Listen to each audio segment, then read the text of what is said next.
Hey guys, it's Brandon, aka B.Rich Beauty, aka your beauty best friend.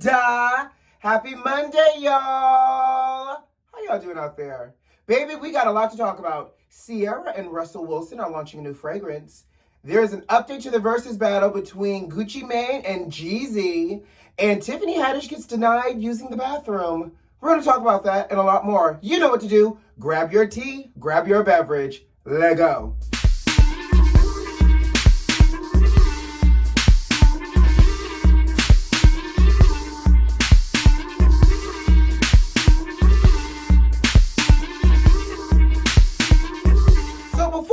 Dive in. I feel like we got to do a State of the Union temperature check, baby. Y'all realize that fool still has not conceded this election?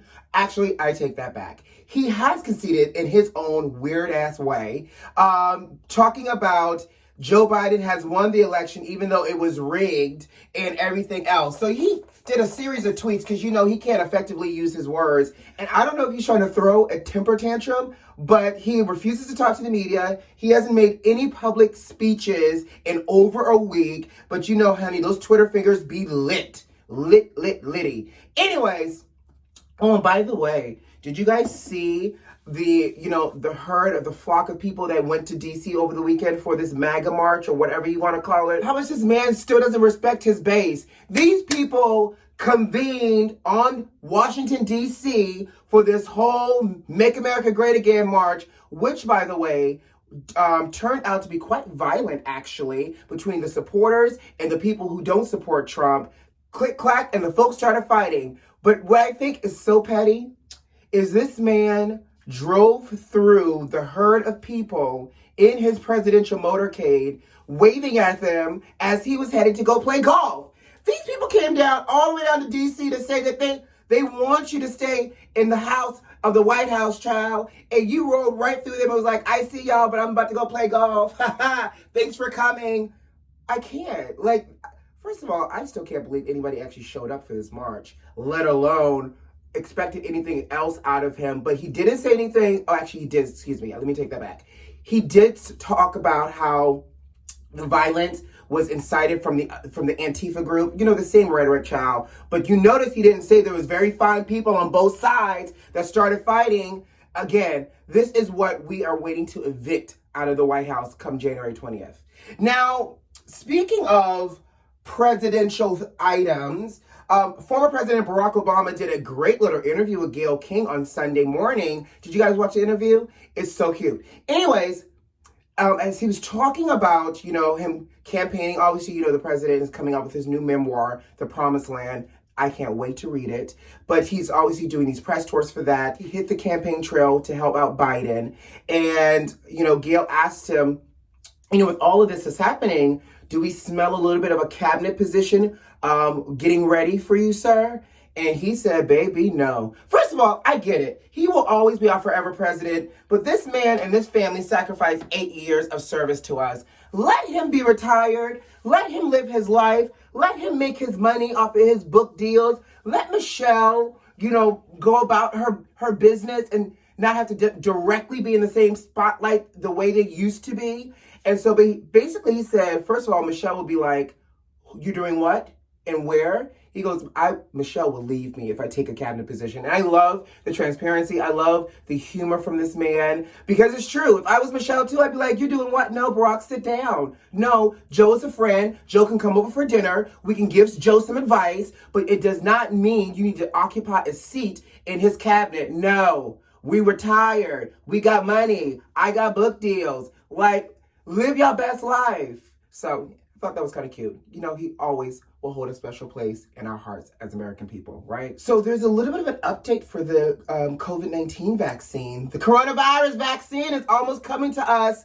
Child, Pfizer is saying that they're in the final stages and that the vaccine actually could be ready as early as December, with obviously a huge push for a rushed FDA approval. Now, here's what we do know, and here's what I know for sure about the FDA.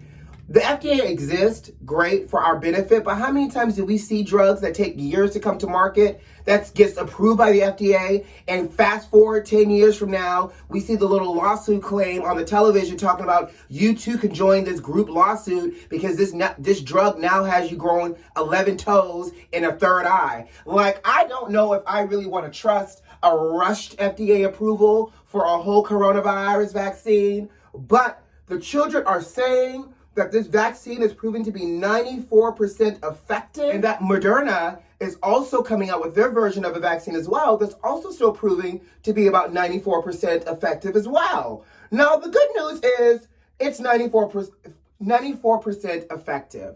The bad news is, I'm a makeup artist, not a mathematician, but I feel like that's a huge window. Like, that's a whole 6%.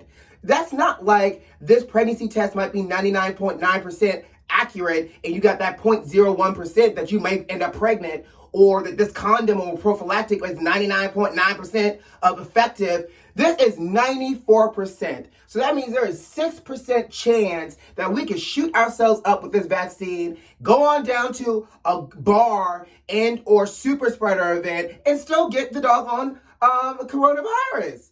I don't know, but what I do know for sure is the governor, Andrew Cuomo, just love the Cuomo brothers, but the governor from New York, Andrew Cuomo, said that, because Trump, also being Petty Betty, is trying to withhold the vaccine from the state of New York because, he doesn't like Cuomo. But Cuomo said that ain't happening. And on top of that, when this vaccine does get released, me, along with 7 other states and governors, are also creating an independent panel to test this because, again, we don't trust nothing out of the Trump administration, and I completely agree. So they're going to have an independent test panel test out the vaccine to also ensure that it's not only safe but effective before the states start to adopt it as well. So that way we at least feel like we're getting a little bit more tender loving care as it relates to the safety of this vaccine. Now, here's a question for y'all beauty besties.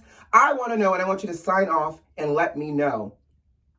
Are y'all getting this vaccine when it comes out? Because secretly, child, I really feel like there's going to be like 2 versions. There's going to be like the version for the healthcare workers and like the rich people. And then the rest of us common folks are going to get the other version. So that other version could also be only 90% effective. And they give up the other 4% to, the healthcare worker and like the Bill Gates of the world. Who knows? But I'm just saying, are y'all going to get this vaccine when it comes out? Let me know. Let me know your thoughts. Baby, baby, baby. Let me tell you something. CIARA and Russell Wilson are out here giving us all types of couple goals. They have just announced, not only are they working on so many great collaborations together as a family, a working family as well, they have just announced that they're coming out with their first fragrance together called the R&C Fragrance Duo. Now, here's the thing. I'm going to show you a little picture. The bottle is cute. It's like 2 people all intertwined. And so they both stated that, they wanted their scents to be strong individually, but stronger together, probably just like their marriage. Yay, hashtag love goals, right? Couple goals, hashtag love wins. Super excited for them. Now, here's what I will say.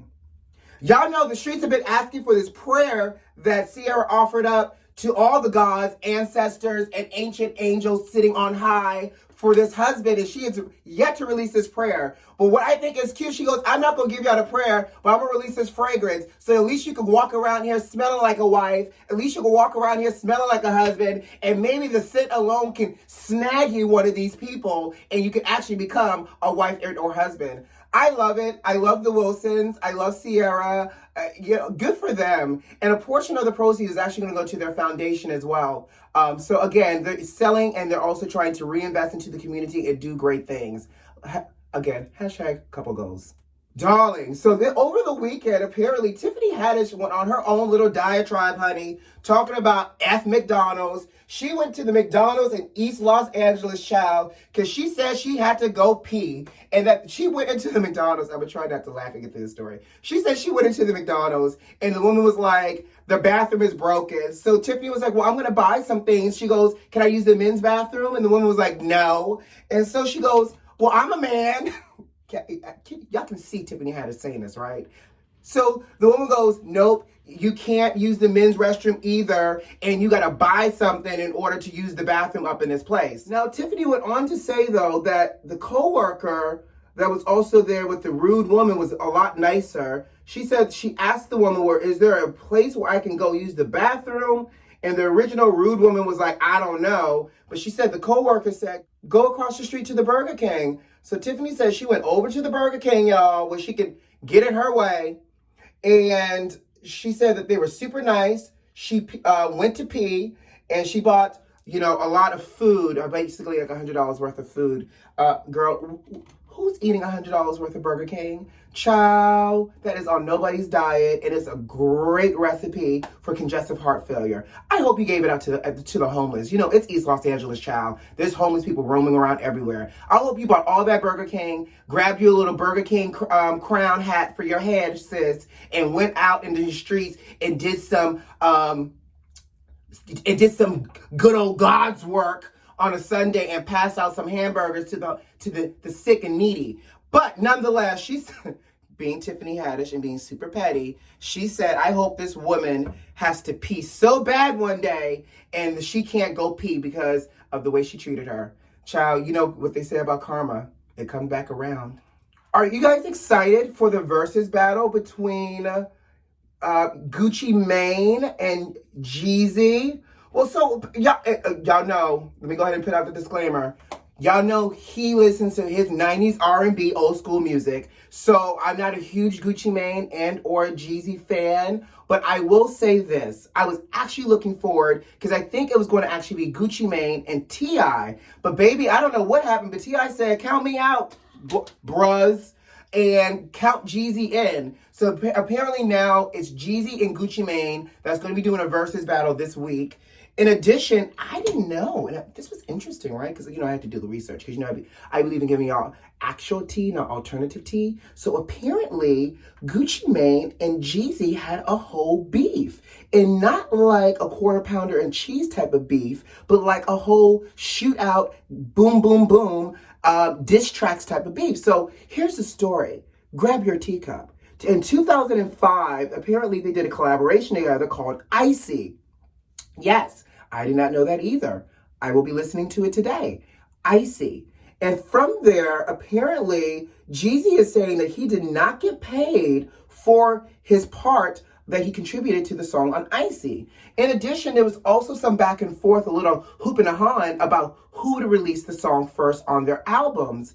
And so that started the initial beef. JEEZY said he didn't get paid. Then, child, let me grab my teacup. Then JEEZY did a diss track on Gucci Mane. Gucci Mane followed up with a diss track. And then Gucci Mane's house got broken into where he was assaulted and robbed. Gucci Mane started shooting up the housemate, trying to save himself and everybody else that was in the house.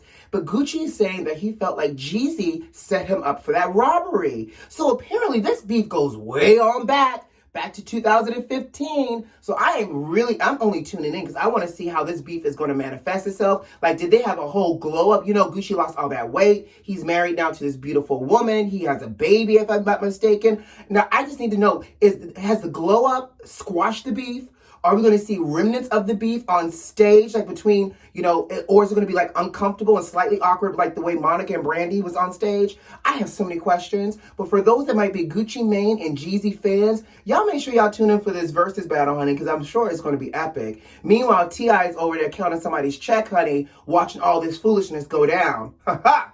Smart one, T.I. Smart one.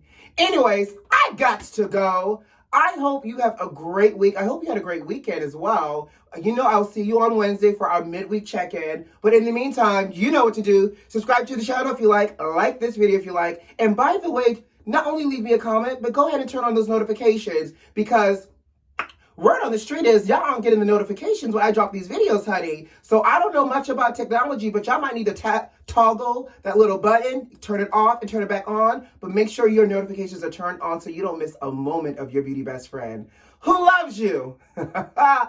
I do. I'll see you on Wednesday. Bye.